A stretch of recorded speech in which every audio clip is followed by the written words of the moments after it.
ሽሚያችን ስለ ዱንያ ነው የተሻለውን ለማግኘት ግን ምን ያህል ነው ምን ቆየው የትኛው እድሜ ነው ገዳውም ሟቹም ተመሳሳይ ዘመን ሊኖሩ ቀሚውም ተቀሚውም ተመሳሳይ እድሜ ሊኖሩ ይህች የዱንያ ቆይታ አታታላችሁ አታላዊ ሰይጣንም አያታላችሁ ዱንያ ታታልላለች ዱንያ በባህሪዋ አረንጓዴ ናት ጣፋጭ ናት መልኳም ያማልላል ሲቀምሷትም ትጥማለች ለማለት ነው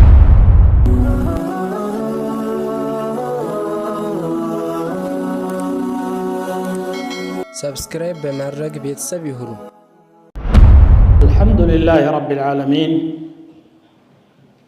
وصلى الله وسلم وبارك على عبده ورسوله نبينا محمد وعلى آله وأصحابه أجمعين ወንድሞችና እህቶች ሁሌም መታወስ የሚገባው ግን ሁሌም የምንዘነጋው ለአጭር ጊዜ ቆይታ ወደዚህ ዓለም እንደመጣን እንረሳለን ከሁለት የአደም ልጆች ጀምሮ እስከ ቂያማ ድረስ የአደም ልጆች ግጭት ውስጥ ነው ያሉት አሁንም እየባሰ እንጂ እየቀነሰ በማይሄድበት ሁኔታ ስራ ውስጥ ነው ያለነው ግን ለምን ሲባል ለዚህች ለአጭር ቆይታ የብዙ ሺዎች ህይወት በሰው እጅ ይቀጠፋል ኑሯቸው ይጎሳቆላል ምን ተፈልጎ ሲባል ያንበሳውን ድርሻ በዱንያ ላይ ለማግኘት ጉልበተኛው ደካማው ላይ የሚያሳርፈው ጫና ነው ይሄ እንግዲህ አላህ ሁለት የአደም ልጆችን ምሳሌ ጠቅሶልናል إذ قربا قربانا فتقبل من أحدهما ولم يتقبل من الآخر قال لأقتلنك ወደ አላህ ማቃረቢያ ሁለታቸውም አቀረቡ አንዱ ከልቡ ለአላህ ብሎ ሰራ ሌላኛው ደግሞ ለማስመሰል ለይስሙላ ነበርና ያንዱን አላህ ተቀበለ ያንኛውን ጣለ ይቅር በለኝ አጥፍቻለሁ ብሎ ወደ አላህ በመመለስ ፋንታ ያንን አላህ የተቀበለውን ለአቅቱላነክ ገላሃለሁ ምን አጥፍቼ إنما يتقبل الله من المتقين الله كم يقبلوا يميفروتن بارياዎች ነው አለ አይ ገላሃለሁ ሲል እንግዲያውስ እጅህን እኔን ለመግደል የምትዘረጋ ከሆነ እኔ ግን እጄን አጣጥፌ እጠብቅሃለሁ لئن بسطت إلي يدك لتقتلني ما أنا بباسط يدي إليك لأقتلك إني أخاف الله الله نفرالله ጉልበት አንሶት አይደለም ጥያቄ አለ ሂሳብ አለ የአላህ ዳኝነት አለ ቀጠሮ አለ ቂያማ አለ ጀነት ጀሃነም ሲራጥ ሂሳብ መጣበት ልቡ ላይ ያኛው ግን የረባ ቆይታ ላይ ቆይ ግድያን አስተምሮ ሄደ ነብዩ ሰለላሁ ዐለይሂ ወሰለም በሐዲሳቸው አሉ ما تقتل نفس ظلما إلا كان على ابن آدم الأول كفل من دمها ማንም ነፍስ በግፍ ከተገደለች የመጀመሪያው የአደም ልጅ ከደሟ ላይ ድርሻ አለው ስንት ሚሊዮን ሰው ነው በሰው የተገደለው የዚያ ሁሉ ድርሻ አለው من أجل ذلك كتبنا على بني إسرائيل أنه من قتل نفسا بغير نفس أو فساد في الأرض فكأنما قتل الناس جميعا عندت النفس ሌላ ነፍስ ሳታጠፋ ወይም ጥፋት ሳትፈጽም የገደለ ሰው መላ የሰው ልጆች እንደገደለ ይቆጠራል ስብዕናን ነው የደፈረው ሰውነትን ነው የደፈረው የአላህ ስጦታ ነው ይሄ ደግሞ አላህ ያከበረውን ፍጡር ይሄ በህይወት ደረጃ ሳይሆን ከዛ በታችን ባለ ለዙልም ዓለምን ሞልቶና ያለ በየቤታችንም ዙልም አለ አላህ ሲገልጸን ምን አለ إنه كان ظلوما جهولا ስለሰው ሲናገር በደለኛና አላዋቂ ነው ይላል ሰውን ብቻ ሳይሆን ራሳችንን እንዘልማለን። ሰይድና አቡበክር ሲዲቅ ረዲየላሁ ዐንሁ ነቢያችንን ሰለላሁ ዐለይሂ ወሰለም ሶላት ስሰግድ የማረገውን ዱዓ አስተምሩኝ ብሎ ጠየቋቸው። ነቢዩ ሰለላሁ ዐለይሂ ወሰለም ምን አሏቸው? ظلمت نفسي ظلما كثيرا فاغفر لي فإنه لا يغفر الذنوب إلا أنت ራሴን ብዙ በደል በድያለሁና ማረኝ ካንተ በስተቀር የሚምር የለምና ብለህ ለምን አሉት። እንግዲህ አቡበክር ሲዲቅ ምን ያህል አላህን ፈሪ እንደሆኑ ታውቃላችሁ። ለራሳቸውም ነብዩ ሰለላሁ ዐለይሂ ወሰለም ይህን ዱዓ ያደርጉ ነበር። በብዙ መልኩ ኃጢአት እንፈጽማለን፣ አላህም አይወደውን እንሰራለን፣ ሰውም ላይ ነፍሳችንም ላይ በደል እንፈጽማለን። ሽሚያችን ስለ ዱንያ ነው፣ የተሻለውን ለማግኘት ግን ምን ያህል ነው ምን ቆየው? የትኛው እድሜ ነው? ገዳዩም ሟቹም ተመሳሳይ ዘመን ሊኖሩ፣ ቀሚውም ተቀሚውም ተመሳሳይ እድሜ ሊኖሩ፣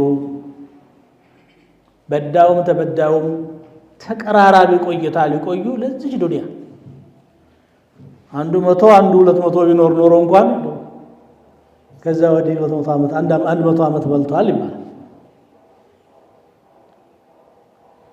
ለዚህ ነው አላህ ምን አለ? فلا تغرنكم الحياة الدنيا ይህች የዱንያ ቆይታ አታታላችሁ። ولا يغرنكم بالله الغرور አታላዩ ሰይጣንም አያታላችሁ። ሁለት አታላዮች አሉ፣ ሶስተኛ ራሳችን ነን። ዱንያ ታታልላለች። ዱንያ በባህሪዋ ነብዩ ሰለላሁ ዐለይሂ ወሰለም እንደገለጿት አረንጓዴ ናት፣ ጣፋጭ ናት። መልኳም ያማልላል፣ ሲቀምሷትም ትጥማለች ለማለት ነው። አላ ኢነመ الدنيا حلوة خضرة وإن الله مستخلفكم فيها الله ደግሞ ተተካኪ ያደርጋችሁና فناظرون كيف تعملون እንዴት እንደምትሰሩ ይታዘባችኋል፣ ያያችኋል። ይህች ቆይታ ለዚያኛው ድልድይ እንድትሆን ነው የተሰጠችን። ጅስሩን ኢለ ዳር الآخرة ወደ አኺራው መሸጋገሪያ ናት። ረሱል ሰለላሁ ዐለይሂ ወሰለም ይህን ሲገልጹ ማሊ ወሊዱንያ إنما أنا كراكب استظل تحت شجرة ثم ذهب وتركها እኔና ዱንያ ምን አገናኘን? እኔ ማለት እኮ ዛፍ ስር እንዳረፈ መንገደኛ ነኝ አሉ። ድሮ መንገድ የሚኬደው ወይ በበቅሎ ወይ በፈረስ ወይ ግመል ነው ወይ በእግራቸው ነው። ሲደክማቸው መጠለያው ዛፍ ነው። እዛው ዛፍ ስር ቁጭ ብሎ ያዟት ቆሎ ዳቦ ካለች እሷን ቆርጥሞ ይቀጥላሉ። ዱንያ ላይ ያለ ሰው ይሄ ነው። ጉዞ ላይ ነው ያለው። ረጅም ጉዞ ፊታችን አለ። ቅድሚያ ማድረግ መስጠት የሚገባን ለዚያ ጉዞ ነበር። ቅድሚያ እየሰጠን ያለነው ለዚች ቆይታ ነው። ነሃሩከ ያ መግሩሩ ሰህውን ወገፍለቱን አንተ ግብዝ ሆይ ይላሉ። ቀንህ መዘናጋትና መርሳት ውስጥ አለፈ። ወለይሉከ ነውሙን ሌሊቱ ደግሞ በመኝታ አለፈ። ወረዳ ለከ ላዚሙ ሞት ደግሞ ይዞሃል፣ የጠበቀ ነው ያለው። ቱሰሩ ቢማ የፍና በሚጠፋ ነገር ትደሰታለህ። ወተፍረሑ ቢልሙና በህልም ትደሰታለህ። ከማ ሱረ ቢለዛት ፊ ነውሚ ሓሊሙ በእንቅልፉ ህልም የሚያይ ሰው በሚያገኘው እርካታ እንደሚደሰው በእንቅልፉ በህልም ውስጥ ብዙ ነገር አይቶ ሊሆን ይችላል። ብድግ ሲል ግን ምን የለም፣ እሱም አለበት ቦታ ነው ያለው፣ የተቀየረ ምንም የለም። ዱንያ ይሄ ነው። እስቲ አኺራን እንሰብ፣ ጉዞዋን እንሰባት። አንድ ቀን ብቻችንን የምንሆንባትን እዛች ቦታ ላይ ስልጣን የለ፣ ዘመድ የለ፣ ጓደኛ የለ፣ ብሔር የለ፣ ሀብት የለ። ዝነኛው ቱጃር ታዋቂው ፖለቲከኛ ታላቁ የሀገር ሽማግሌ በሉት እንግዲህ ሰው ራሱን የሚጠራባቸው ብዙ ነገሮች አሉ ያ ሁሉ في نهاية المطاف هو وحده ቁራጭ ጨርቅ ዘመዶቹ ከነየቱለት እንጂ ሌላ ነገር የለም ከዚያ በኋላ መጀመሪያ የሚዘይረው ስራው ነው ነብያችን ያሉት ሰለላሁ ዐለይሂ ወሰለም በጣም የሚያምር ሰው ገና ቀብሩ ገብቶ እንደተኛ ይመጣል ከርቀት ሲመጣ ሽታው ያውዳል ደስ ይላል እንዲህ ሲያየው ሰውየው ማን ነህ አንተ አው ፊትህ ራሱ መልካም ነገር ይዞ ይሄዳል ማን ነህ ሲለው እኔማ መልካም ስራህ እኮ ነኝ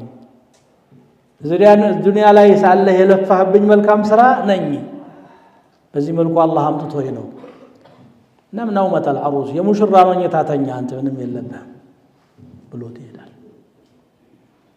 በአንጻሩ ደግሞ እጅግ የጠቆረ እጅግ መልኩ የሚያስከፋ የሚያስደነግጥ ሽታው ከርቀት የሚዘገንን ይመጣበታል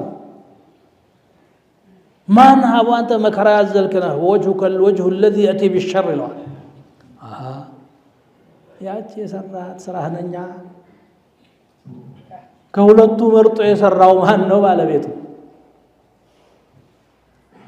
ክፉ ሳይ መልካሙ ሳያልቅ ክፉን መረጠ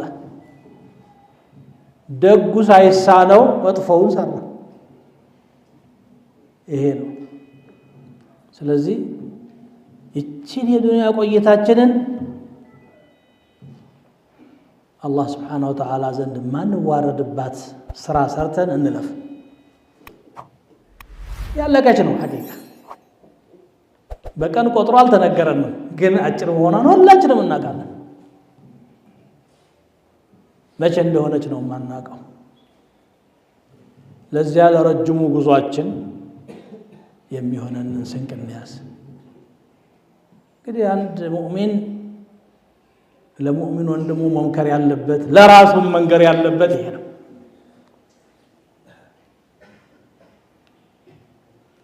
አላህ ከውርደት ይጠብቀን ልባችንን ወደ አላህ ይመልስልን ثم صلوا وسلموا على نبيكم كما أمركم في محكم تنزيله في قوله الحكيم إن الله وملائكته يصلون على النبي يا أيها الذين آمنوا صلوا عليه وسلموا تسليما اللهم صل وسلم وبارك على عبدك ورسولك نبينا محمد وعلى آله وأصحابه اللهم آت نفوسنا تقواها وزكها وأنت خير من زكاها وأنت وليها ومولاها اللهم حبب إلينا الإيمان وزينه في قلوبنا وكره إلينا الكفر والفسوق والعصيان واجعلنا من الراشدين اللهم إنا نسألك الهدى والتقى والعفاف والغنى اللهم إنا نعوذ بك من العجز والكسل والجبن والبخل وغلبة الدين وقهر الرجال اللهم إنا نعوذ بك من شرور أنفسنا ومن سيئات أعمالنا اللهم إنا نسألك رضاك والجنة ونعوذ بك من سخطك والنار اللهم ألف على الخير بين قلوبنا وأصلح ذات بيننا واهدنا سبل السلام ونجنا من الظلمات إلى النور وجنبنا الفواحش والفتن ما ظهر منها وما بطن يا أرحم الراحمين اللهم إنا نسألك العفو والعافية والمعافاة الدائمة في الدين والدنيا والآخرة اللهم حبب إلينا الإيمان وزينه في قلوبنا وكره إلينا الكفر والفسوق والعصيان واجعلنا من الراشدين اللهم إنا نسألك الجنة وما قرب إليها من قول أو عمل ونعوذ بك من النار وما قرب إليها من قول أو عمل عباد الله إن الله يأمر بالعدل والإحسان وإيتاء ذي القربى وينهى عن الفحشاء والمنكر والبغي يعظكم لعلكم تذكرون اذكروا الله تعالى يذكركم واشكروه على نعمه يزدكم ولذكر الله أكبر والله يعلم ما تصنعون